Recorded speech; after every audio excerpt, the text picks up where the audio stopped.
ಓಂ ಶ್ರೀ ಗುರುಬಸವಲಿಂಗಾಯ ನಮಃ. ಶರಣು ವಿಶ್ವವಚನ ಫೌಂಡೇಶನ್ ಮೈಸೂರು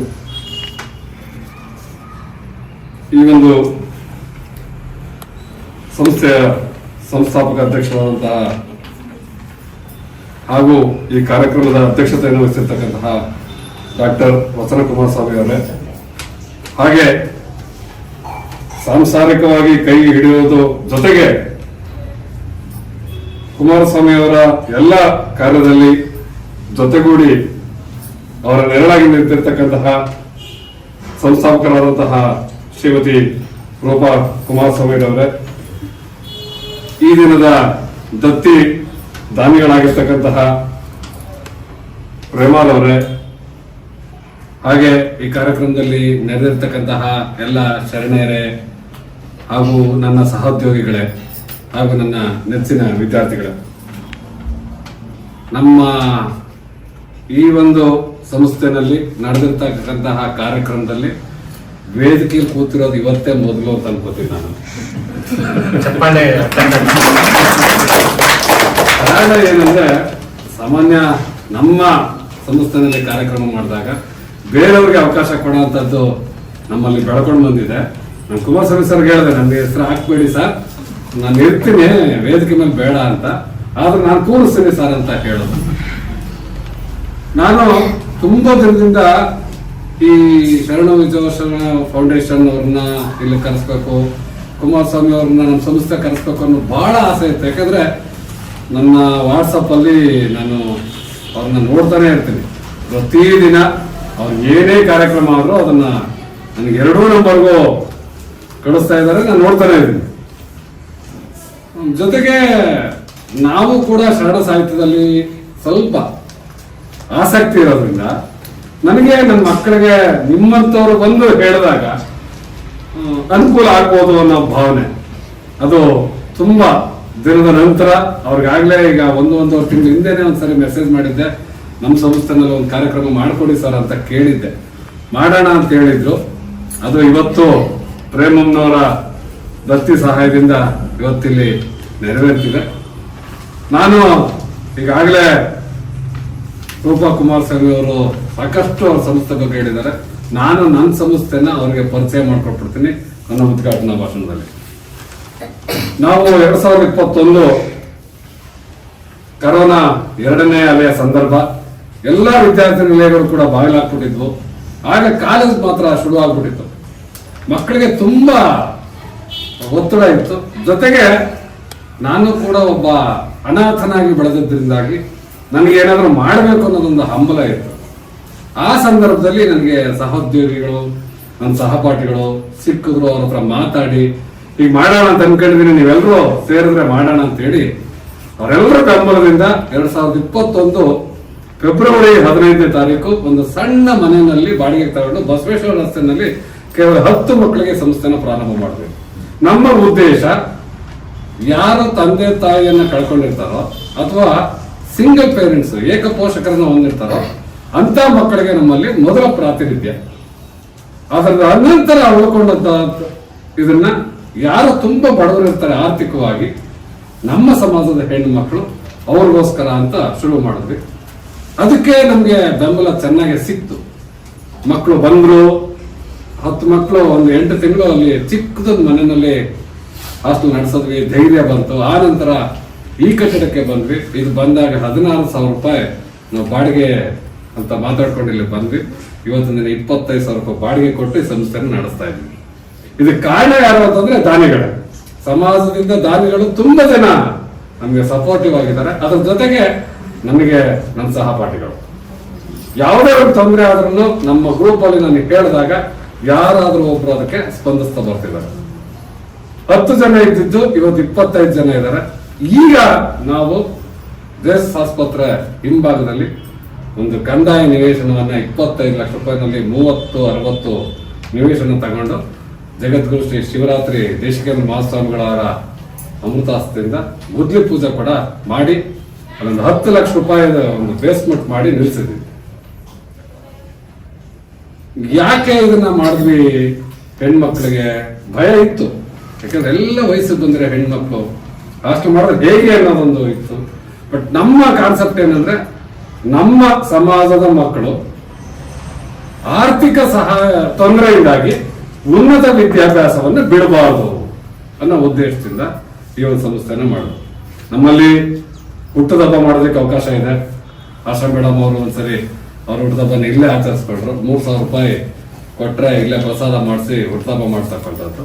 ಒಂದು ವಿಶೇಷ ಸಂದರ್ಭದಲ್ಲಿ ಏನಾದ್ರೂ ಒಂದು ಊಟಕ್ಕೆ ಹಾಕ್ಸ್ಬೇಕು ಮಕ್ಕಳಿಗೆ ಅಂತ ಹೇಳಿದ್ರೆ 3 ಹೊತ್ತು ಅವ್ರಿಗೆ ಪ್ರಸಾದನ ನೀಡೋ ಒಂದು ವ್ಯವಸ್ಥೆ 5,000 ರೂಪಾಯಿ ಇದು ಇದೆ. ಅದಲ್ಲದೆ ಒಂದು ಮಗುವನ್ನ ದತ್ತು ತಗೊಂಡ್ರೆ 12,000 ರೂಪಾಯಿ ವರ್ಷ ಪೂರ್ತಿ ಅವ್ರಿಗೆ ಅವರ ಹೆಸರಿನಲ್ಲಿ ದಾನಿಯ ಹೆಸರಿನಲ್ಲಿ ಊಟಕ್ಕೆ ಆಗ್ತಕ್ಕಂಥ ವ್ಯವಸ್ಥೆನ ನಮ್ಮಲ್ಲಿ ಮಾಡಿಸ್ಕೊಂಡು ಬರ್ತಿದ್ವಿ. ಅದು ತುಂಬಾ ಜನ ಕೈ ಜೋಡಿಸಿದ್ದಾರೆ. ಈ ಸಂದರ್ಭದಲ್ಲಿ ಒಂದು ಮಾತಾಡ್ತೀನಿ. ಮೇಡಮ್ ಹೇಳ್ತಾ ಇದ್ರು, ಯಾವುದೇ ಜನಾಂಗ ಆದ್ರೂ ಸರಿ ಈ ಒಂದು ವಚನ ಸಾಹಿತ್ಯವನ್ನ ಕಲಿಯೋದಕ್ಕೆ ನಾವು ಪ್ರಯತ್ನ ಪಡ್ತಿದೀವಿ ಅಂತ. ನಾನು ಫೇಸ್ಬುಕ್ ಅಲ್ಲಿ ಸುಮ್ಮನೆ ಹೀಗೆ ನಮ್ಮ ಪೋಸ್ಟ್ಗಳನ್ನೆಲ್ಲ ಹಾಕ್ತಾ ಇದ್ವಿ. ನಮ್ಮ ಕುಮಾರಸ್ವಾಮಿ ಅವರ ಸ್ನೇಹಿತರೊಬ್ರು ಮುಸ್ಲಿಂ, ಬಹಳ ನನಗೆ ಅಂತರಾಳದಲ್ಲಿ ಉಳಿದಿರ್ತಕ್ಕಂತಹ ದಾನಿ, ಅವರು ಹೀಗೆ ನೋಡ್ತಾ ಇದ್ರು. ಒಂದ್ಸರಿ ಅವರು ಫೋನ್ ಮಾಡಿದ್ದಾರೆ, ನನಗೂ ಮೆಸೇಜ್ ಮಾಡಿದ್ದಾರೆ, ಹೇಗಿದೆ ಸಂಸ್ಥೆ ಅಂತ ಹೇಳಿ ನಾವು ಕಳಿಸ್ಕೊಟ್ಟಿದ್ದೀವಿ. ಅದೊಂದು ಕಂಪ್ನಿ ಇದೆ ಬೆಂಗಳೂರಲ್ಲಿ.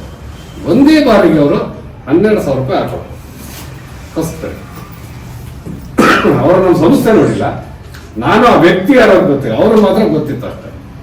ಅದಾದ ನಂತರ ಈ ತರ ಕಟ್ಟಡ ಕಟ್ತಾ ಇದೀವಿ, ಈಗ ಆಗ್ತಿದೀವಿ ಅಂತ ಹೇಳಿ ಒಂದು ಬ್ರೌಸರ್ನ ಅವ್ರಿಗೆ ಸೆಂಡ್ ಮಾಡಿದ್ರು. ನಂಬಲ್ಲ, ನಮ್ಮಲ್ಲಿ ಎಷ್ಟೋ ಜನ ಮಾತು ಕೊಟ್ಟು ಸುಮ್ಮನೆ ಹೋಗಿದ್ದಾರೆ.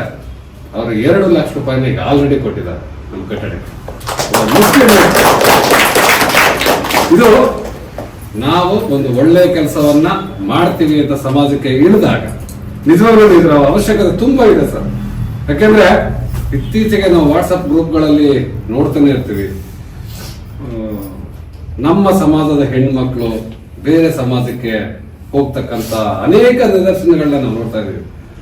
ಈ ಮೊನ್ನೆ ಕೂಡ ಒಂದು ಇತ್ತೀಚೆಗೆ ಮಲ್ರಾಜನಹಳ್ಳಿನಲ್ಲಿ ಆಗಿದೆ. ಮೊನ್ನೆ ಕಳೆದ ತಿಂಗಳು ಒಂದಾಗಿದೆ. ಒಂದು ಬಸವ ಭಾರತ ಅಂತ ಒಂದು ಹೇಳಿ ವಾಟ್ಸಪ್ ಗ್ರೂಪ್ ಮಾಡಿದ್ದಾರೆ. 600 ಜನ ಇದ್ದಾರೆ. ಅದರಲ್ಲಿ ಪ್ರಭುಸ್ವಾಮಿ ಅಂತ ಒಬ್ರು ಟೀಚರ್ ಅವ್ರು ಎಲ್ಲರೂ ಸೇರಿಸ್ಬೇಕು ಅಂತ ಹೇಳಿ ಒಂದು ಮನವಿ ಕೊಟ್ಟರು. ನಮ್ಮಲ್ಲಿ ಏನು ಕೊರತೆ ಅಂದ್ರೆ ಒಗ್ಗಟ್ಟನ್ನು ಕೊರತೆ ಅನ್ನೋದಕ್ಕೆ 577 ಜನ ಗ್ರೂಪ್ ಅಲ್ಲಿ ಇದೀವಿ. ನಾವು ಒಂದ್ ಕಡೆ ಸೇರ್ತೀವಿ ಅಂತ ವೋಟ್ ಹಾಕಿದ್ದು 46 ಜನ. ಇದು ಒಗ್ಗಟ್ಟಿನ ಕೊರತೆ.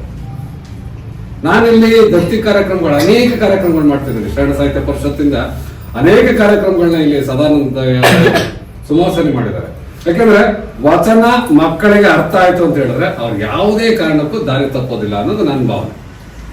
ಯಾವಾಗ ಶರಣರ ವಚನಗಳು ನಮ್ಮನ್ನ ಆಳಕ್ಕೆ ಶುರು ಮಾಡ್ತವೆ ಅಂದ್ರೆ ಅವರು ಆ ವಚನಗಳು ಯಾವಾಗ ನಮ್ಮನ್ನ ಹಿಡಿತಕ್ಕೆ ಇಟ್ಕೋತೇವೆ, ನಮ್ಮನ್ನ ದಾರಿ ತಪ್ಪಿಸೋದಿಲ್ಲ. ನಾನು ಪ್ರತಿದಿನ ಅವ್ರಿಗೆ ಅದನ್ನ ಹೇಳ್ತೀನಿ. ನಮ್ಮ ಬೆಳಿಗ್ಗೆ 7 ಗಂಟೆಗೆ ವಚನ ಗಾಯನ ಆಗುತ್ತೆ, ಮತ್ತೆ ಸಂಜೆ 7 ಗಂಟೆಗೆ ವಚನ ಗಾಯನ ಆಗುತ್ತೆ. ಅದಾದ್ಮೇಲೆ ಇದೇ ರೀತಿ ಕೂತಿರ್ತಾರೆ, ಯಾರೋ ಒಬ್ರು ನಿಂತು ಮಾತಾಡ್ತಾರೆ. ಈಗ ಅವಳಿಗೆ ವೇದಿಕೆ ಕೊಟ್ಟಿದೀವಿ, ಇವಳಿಗೆ ವೇದಿಕೆ ಕೊಟ್ಟಿದೀವಿ ಅಂತ ಹೇಳಿದ್ರೆ ವೇದಿಕೆ ಭಯ ಹೋಗ್ಬೇಕು ಅಂತೇಳಿ ನಮ್ಮಲ್ಲಿ ಒಂದು ಹೆಮ್ಮೆ. ಇವತ್ತೇನು ಚೈತ್ರ ಖೋಖೋ ಆಟದಲ್ಲಿ ಗೆದ್ದಿದ್ದಾಳೆ, ಅದೇ ಒಂದು ಹೆಮ್ಮೆ. ನಮ್ಮಲ್ಲಿ ವಿದ್ಯಾರ್ಥಿನಿ ಮೌಲ್ಯ ಅಂತೇಳಿ ಇವತ್ತು ಭಾರತೀಯ ಸೇನೆಗೆ ಸೇವೆ ಮಾಡೋದಕ್ಕೆ ಹೋಗಿದ್ದಾರೆ. ಇಲ್ಲೇ ನಮ್ಮಲ್ಲೇ ಇದ್ದು ಫೈನಲ್ ಸೆಮ್ ಆಗ್ಬೇಕಿತ್ತು. 10ಕ್ಕೆ ಟ್ರೈನಿಂಗ್ ಶುರುವಾಯಿತು. ಏಪ್ರಿಲ್ ಅಲ್ಲಿ ಟ್ರೈನಿಂಗ್ ಮುಗಿಸಿ ನವೆಂಬರ್ನಲ್ಲಿ ಇವತ್ತು ಪುಣೆನಲ್ಲಿ ಸೈನಿಕ ದಿನಾಚರಣೆ ಇತ್ತು 15ನೇ ತಾರೀಕು ಜನವರಿ 5. ಅದನ್ನು ಮುಗಿಸ್ಕೊಂಡು ನಿನ್ನೆ ಅವಳು ಊರಿಗೆ ಬಂದಿದ್ದಾಳೆ. ಹಾಗೆ ಅವಳನ್ನು ಒಂದಿನ ಕರೆಸ್ತಾ ಇದ್ದೀವಿ. ಅಂದ್ರೆ ಹೆಣ್ಣು ಮಕ್ಕಳು ಸೀಮಿತ ಇಲ್ಲ. ಈಗ ಮೊದಲಾದ್ರೆ ಸೀಮಿತ ಇತ್ತು, ಗಡಿ ಇತ್ತು ಹೆಣ್ಮಕ್ಳಿಗೆ, ಇಲ್ಲಿಂದ ದಾಟಬಾರದು ಅಂತ. ಇವತ್ತು ಎಲ್ಲಾ ಕ್ಷೇತ್ರದಲ್ಲೂ ಸಾಧಿಸ್ತಿದ್ರಿ. ಇವತ್ತು ನಿಮ್ಮ ಕಣ್ಣೆದುರಿಗೆ ಕಾಣ್ತಿರ್ತಕ್ಕಂಥದ್ದು ಶ್ರೀಮತಿ ರೂಪಾ ಕುಮಾರಸ್ವಾಮಿ ಅವರು. ಎಷ್ಟು ನಿರರ್ಗಳವಾಗಿ ಮಾತಾಡ್ತಾರೆ, ಎಷ್ಟು ವಿಷಯಗಳನ್ನ ಅರ್ಥ ಮಾಡ್ಕೊಂಡಿರ್ತಾರೆ.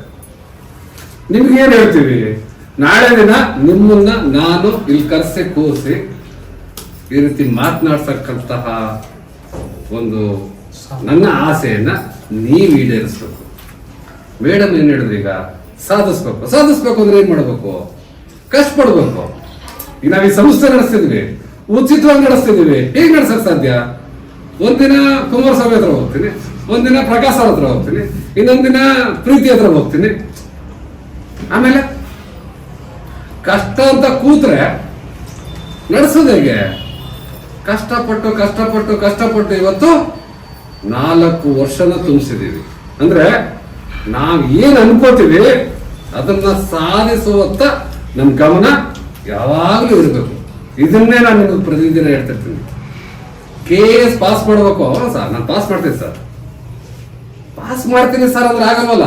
KSಗೆ ಏನೇನ್ ಬೇಕು ಅದನ್ನ ಈಗಿನಿಂದನೇ ತಗೊಂಡು ಹೋಗ್ಬೇಕು.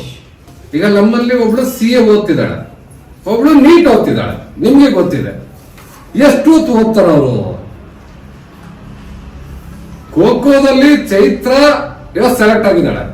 ಅದ್ರ ಹಿಂದೆ ಅವಳು ಎಷ್ಟು ದಿನ ಶ್ರಮ ಬಿದ್ದಿರ್ಬೋದು, ಎಷ್ಟು ದಿನ ಅವಳಿಗೆ ಪೈಪೋಟಿ ಇದ್ಲು, ಹೌದಲ್ವಾ? ಅದನ್ನೆಲ್ಲ ಮೆಟ್ಟಿ ನಿಂತಿದ್ದಕ್ಕಲ್ವಾ ಇವತ್ತು ಚೈತ್ರನ ಹೆಸರು ಟಿವಿಲಿ ಬರ್ತಿದೆ. ನಿಮ್ಗೂ ಕಳ್ಸಿದೀನಿ ನಾನು. ಟಿವಿಲಿ ಬರ್ಬೇಕು ಅಂದ್ರೆ ಟಿವಿ ನೋಡಿದ್ರೆ ಆಗಲ್ಲ, ಟಿವಿಲಿ ಬರ್ಬೇಕು ಅಂದ್ರೆ ಟಿವಿ ನೋಡಿದ್ರೆ ಆಗಲ್ಲ, ಹೌದಲ್ವಾ? ಅದನ್ನೇ ನಿಮ್ಗೆ ಕಳ್ಸಿದ್ದಲ್ಲ. ಅದನ್ನ ಯಾರು ಬರ್ದಿದ್ರು ಅಂದ್ರೆ ತ್ರಿಪುರ ಅಂತಕ. ಗೊತ್ತಾ ತ್ರಿಪುರ ಅಂತಕ? ನೋಡಿದ್ರ?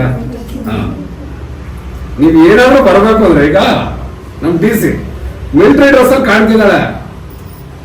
ಮಿಲಿಟರಿ ಡ್ರೆಸ್ ಅಲ್ಲಿ ಕಾಣ್ಬೇಕು ಅಂದ್ರೆ ಅವಳು ಸರ್ ಬೆಂಗಳೂರಿನ ಸೆಂಟರ್ ನಲ್ಲಿ, ನಮ್ಮ ಸೌತ್ ಇಂಡಿಯನ್ ಅಲ್ಲಿ ಬೆಂಗಳೂರು ಸೆಂಟ್ರಲ್ ಅಲ್ಲಿ 200 ಜನಕ್ಕೆ ಸೆಲೆಕ್ಟ್ ಆದ ಏಕೈಕ ವಿದ್ಯಾರ್ಥಿ ಸರ್ ಅವಳೊಬ್ಳೆ. ಕುಂಡ್ಲಿಪೇಟೆಯಲ್ಲಿ ಪ್ರಪ್ರಥಮ ಯುವತಿ ಮಿಲಿಟರಿಗೆ ಹೋಗಿರೋದು. ಯಾಕೆ ಆಗ್ತವೆ ನಿಮ್ಗೆ ಹೇಳ್ತಿದ್ದೆ ನಾನು. ಇವತ್ತು DC ನಮ್ಮ ಹಾಸ್ಟೆಲ್ ಇದ್ರು, ಯಾರಿಗೂ ಗೊತ್ತಿರ್ಲಿಲ್ಲ. DC ನಮ್ಮ ಹಾಸ್ಟೆಲಿಂದ ಟ್ರೈನಿಂಗ್ ಹೋಗಿದ್ಲು. ನಮ್ ಟ್ರಸ್ಟಿ ಬಿಟ್ಟರು ಬೇರೆ ಯಾರಿಗೂ ಗೊತ್ತಿರಲಿಲ್ಲ. ಅವತ್ತು ಕೂಡ ನಾನು ವಾಟ್ಸಪ್ ಅಲ್ಲೆಲ್ಲ ಹಾಕಿದ್ದೆ, ನಮ್ ಟ್ರಸ್ಟೀಸ್ ಎಲ್ಲ ಹಾಕೊಂಡಿದ್ರು. ಯಾರು ಅದಕ್ಕೆ ಪ್ರೋತ್ಸಾಹ ಕೊಡ್ಲಿಲ್ಲ, ಗಮನ ಕೊಡ್ಲಿಲ್ಲ. ಬಟ್ ಟ್ರೈನಿಂಗ್ ಮುಗಿಸಿ ಅವಳೊಂದು ಡ್ರೆಸ್ ಹಾಕೊಂಡು ಈಗ ಸೇನೆ ಹೋಗ್ತಾ ಇದ್ದಾಳೆ ಅಂತ ಗೊತ್ತಾದ ತಕ್ಷಣ ಇಡೀ ಚಾಮರಾಜನಗರ ಜಿಲ್ಲೆನಲ್ಲಿ ಅವಳು ಗೊತ್ತಿರೋರೆಲ್ಲ ಸ್ಟೇಟಸ್ ಹಾಕೊಂಡ್ರು. ಅದು ಸಾಧನೆ. ಅದನ್ನ ಮಾಡ್ಬೇಕು ಅಂತ ಇವತ್ತು ಇವ್ರು ಯಾಕೆ ಇಷ್ಟು ಶ್ರಮ ಬಿಡ್ತಿದ್ದಾರೆ? ಯಾಕೆ ಅವ್ರಿಗೆ ಸಂಸಾರ ಇಲ್ವಾ, ಮನೆ ಇಲ್ವಾ? ನಮ್ಮ ರೀತಿನ ಅವರು ಕೂರ್ಬೋದಾಗಿತ್ತು. ಶರಣರ ತತ್ವಗಳನ್ನ ಸಮಾಜ ಪಾಲಿಸಿದರೆ ಏನು ಇವತ್ತು ನಡೀತಾ ಇದೆ ದುಷ್ಕೃತ್ಯಗಳು ಅವೆಲ್ಲ ನಿಲ್ಲಬೇಕು. ಅದು ಸಾಮಾಜಿಕ ಕಳಕಳಿ. ಇದು ಕೇವಲ ಶರಣ ವಿಶ್ವವಚನ ಫೌಂಡೇಶನ್ ನ ಏನೋ ನಾವು ಹೇಳೋಗೋಣ ಮಾಡೋಗೋಣ ಆ ಉದ್ದೇಶಕ್ಕಂತೂ ಮಾಡಿಲ್ಲ. ಸಮಾಜದಲ್ಲಿ ಕೆಲವು ಬದಲಾವಣೆ ಆದರೆ, ಸಮಾಜ ಒಳಿತಿನೆಡೆಗೆ ನಡೆದರೆ ನಮಗೆ ಸಮಾಧಾನ ಎಂಬುದು ಈ ದಂಪತಿಗಳಿಬ್ಬರ ಆಶಯ. ಇದನ್ನ ಸಾಕಾರಗೊಳಿಸಬೇಕಾಗಿರೋದು ನಾವು, ನೀವು, ನಮ್ಮ ಸಮಾಜ. ಯಾಕೆಂದ್ರೆ ಧೈರ್ಯ ಕೊಡ್ತಾರೆ, ಇಸ್ಕೊತೀವಿ. ಇವತ್ತು ವಚನ ಗಾಯನ ಹೇಳಕ್ ಹೇಳಿದ್ದಾರೆ, ಹಿಡ್ಕೋತೀವಿ. ಒಂದು ವಚನ ಹೇಳ್ತೀವಿ, ಅದಕ್ಕೆ ತಾತ್ಪರ್ಯ ಹೇಳ್ತೀವಿ, ಆಯ್ತು. ಅವ್ರು ಸರ್ಟಿಫಿಕೇಟ್ ಕೊಡ್ತಾರೆ, ತಗೊಂಡೋಗ್ತೀವಿ, ಸೂಟ್ ಕೇಸ್ ಇಡ್ತೀವಿ, ಮುಗಿತು. ಇದು ನಾವು ಮಾಡ್ತಿರೋದು. ಇಲ್ಲಿ ನಾನು ಹೇಳ್ತಿರ್ತೀನಿ ನಿಮ್ಗೆ, ವಿಭೂತಿ ಹಾಕೋದು ಮಾದೇಶ್ವರ್ ಬರ್ತಾರೆ ಅನ್ನೋ ಭಯಕ್ಕಲ್ಲ, ಹೌದಲ್ವಾ? ನೀವು ಮನೆಗೆ ಹೋದ್ರೂ ವಿಭೂತಿ ಹಾಕ್ಬೇಕು. ಯಾಕೆ ಹೇಳ್ತೀನಿ? ಆ ಸಂಸ್ಕಾರನ, ಈ ಏನು ವಿಭೂತಿ ಸಂಸ್ಕಾರ ಇದೆ, ನಿಮ್ಮನ್ನ ಎಲ್ಲಾ ರೀತಿಯಿಂದಲೂ ರಕ್ಷಣೆ ಮಾಡುತ್ತೆ.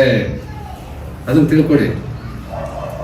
ನಾನು ಅದನ್ನ ಹೇಳೋದು, ನಾನೇ ಪ್ರಕಾಶ್ ಸರ್ ನೋಡಿ ನಾನು ಇಂಪ್ರೆಸ್ ಆಗ್ಬೇಕು, ಪ್ರಕಾಶ್ ಸರ್ ನನ್ನ ನೋಡಿ ಇಂಪ್ರೆಸ್ ಆಗ್ಬೇಕು, ಹೌದಲ್ವಾ? ನೀವ್ ಯಾರೋ ಟಿವಿಲಿ ಬರೋರು, ಧಾರಾವಾಹಿ ಬರೋರ್ನ ನೀವ್ ಯಾಕೆ ಅಳವಡಿಸ್ಕೊತೀರಿ? ನಿಮ್ ಕಾಲೇಜಲ್ಲಿ, ನಿಮ್ ಸ್ಕೂಲಲ್ಲಿ, ನಿಮ್ ಊರಲ್ಲಿ, ನಿಮ್ ಸುತ್ತಮುತ್ತ ಇರೋರು ನಿಮ್ಮನ್ನ ನೋಡಿ ನಿಮ್ಮ ಗುಣಗಳನ್ನ ಅವರು ಅಳವಡಿಸ್ಕೊಳ್ಳೋ ತರ ಬದುಕಿ. ನಿಮ್ಮ ತಂದೆ ತಾಯಿ ಎಷ್ಟು ಕಷ್ಟ ಪಡ್ತಿದಾರೋ ಇವತ್ತಿಲ್ಲಿ ನೆಮ್ಮದಿಯಾಗಿದ್ದೀರಿ.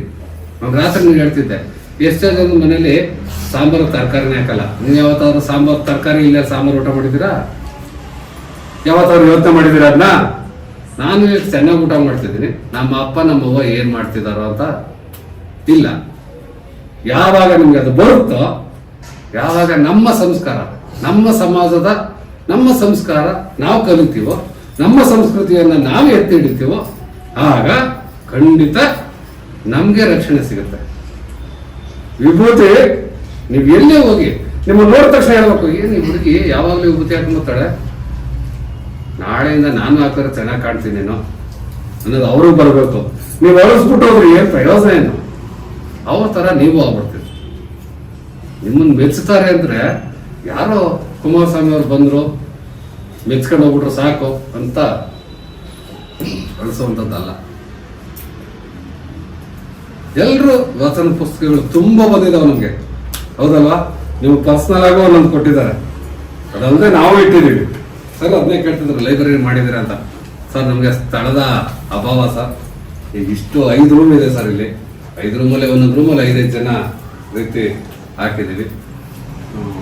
ಅದು ಬಿಟ್ರೆ ಜಾಗ ಇಲ್ಲ. ನಮಗೆ ಒಂದು ಅಡುಗೆ ಮನೆ ಇದೆ, ಇಲ್ಲಿ ವಾಶ್ರೂಮ್ ಹಾಕಿದ್ದು, ಕಿಚನ್, ಅದೊಂದು ಹಾಲ್ ಇದೆ ಅಷ್ಟೇ.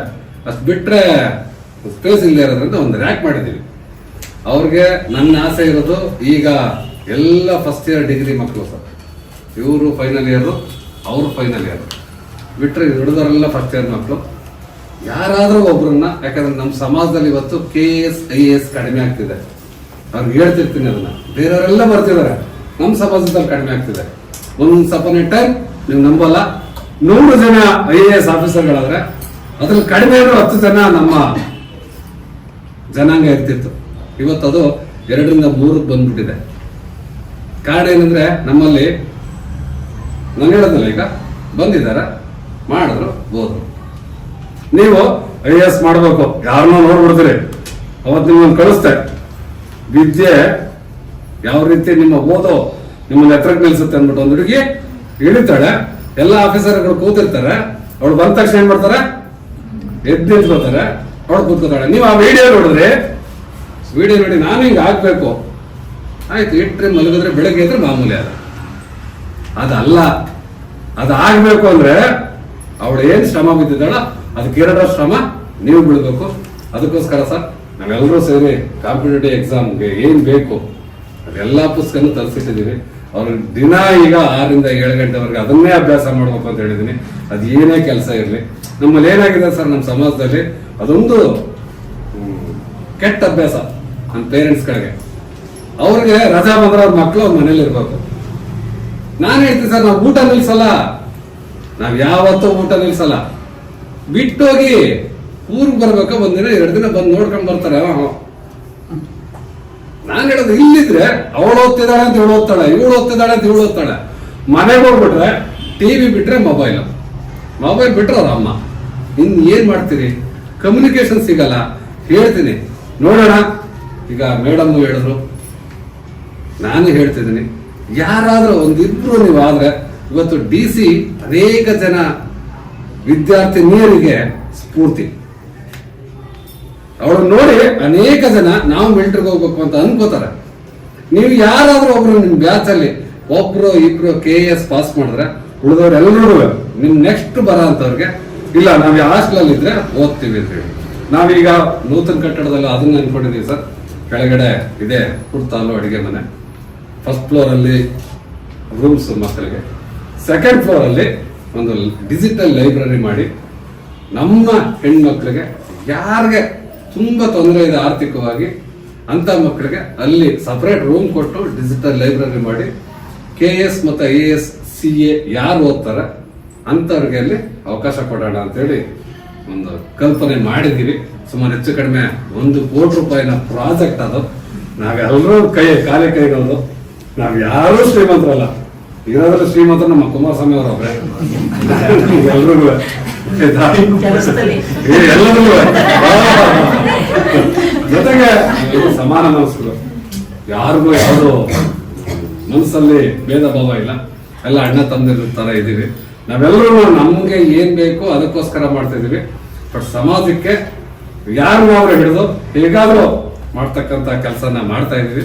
ಇನ್ನೊಂದು ವರ್ಷದಲ್ಲಿ ಅದನ್ನ ಅದೇನೋ ಸ್ವಲ್ಪ ಬೇರೆಯವರ ಸಮಸ್ಯೆಯಿಂದಾಗಿ ನಾವು ಕೆಲಸ ನಿಲ್ಸಿದ್ವಿ. ಇಲ್ಲ ಅಂದಿದ್ರೆ ಒಂದು ಫ್ಲೋರ್ ಆರ್ಡರ್ ಮಾಡಿ ನಾವು ಅಲ್ಲಿ ಶಿಫ್ಟ್ ಆಗ್ಬೇಕು. ಯಾಕಂದ್ರೆ 25,000 ರೂಪಾಯಿ ಒಂದು ತಿಂಗಳಿಗೆ ಬಾಡಿಗೆ ಕೊಡೋದು ಬಹಳ ಕಷ್ಟ ಆಗ್ತಾ ಇದೆ. ಅದು ಮಕ್ಕಳಿಗೂ ಅರಿವಿದೆ. ಏನ್ ಕಷ್ಟ ಆಗುತ್ತೆ ಅಂತ ಹೇಳಿ. ಯಾಕಂದ್ರೆ ಮನೆ ಆದ್ರೆ ಒಂದಿನ ಏನಾದ್ರು ಇಲ್ಲ ಅಂತ ಹೇಳ್ಬಿಟ್ರೆ ಅಡ್ಜಸ್ಟ್ ಮಾಡ್ಕೋಬಹುದು. ಹಾಸ್ಟ್ಲು ಅದು ಕಷ್ಟ ಆಗುತ್ತೆ. ತಾವು ನಮ್ಮ ಒಂದು ಸಂಸ್ಥೆಗೆ ಬಂದು ಈ ಒಂದು ಕಾರ್ಯಕ್ರಮವನ್ನ ನಡೆಸ್ಕೊಟ್ಟಿದ್ದಕ್ಕೆ, ಹಾಗೆ ಈ ಕಾರ್ಯಕ್ರಮ ನಡೆಸೋದಕ್ಕೆ ಕಾರಣೀಭೂತರಾದಂತಹ ಪ್ರೇಮಲ್ ಅವರಿಗೆ, ಅವರು ನಾವು ಸಣ್ಣ ವಯಸ್ಸಿಂದ ಗೊತ್ತಿರ್ತಕ್ಕಂಥವ್ರು, ತುಂಬಾನೇ ಚಿರಪರಿಚಿತರು. ನಾವು ನಮ್ಮ ಸಂಸ್ಥೆಯಲ್ಲೇ ಮಾಡೋದಕ್ಕೆ ಅವರು ಉತ್ಸುಕರಾಗಿ ಇಲ್ಲಿ ಕಾರ್ಯಕ್ರಮ ಹಮ್ಮಿಕೊಂಡಿದ್ದು ಬಹಳ ಸಂತೋಷ ಆಯ್ತು. ತಮ್ಮೆಲ್ಲರಿಗೂ ಜೊತೆಗೆ ಸೇವಾ ಟ್ರಸ್ಟ್ ಪರವಾಗಿ ಎಲ್ಲ ಮಕ್ಕಳ ಪರವಾಗಿ ಅನಂತ ಧನ್ಯವಾದಗಳನ್ನು ಹೇಳ್ತಾರೆ.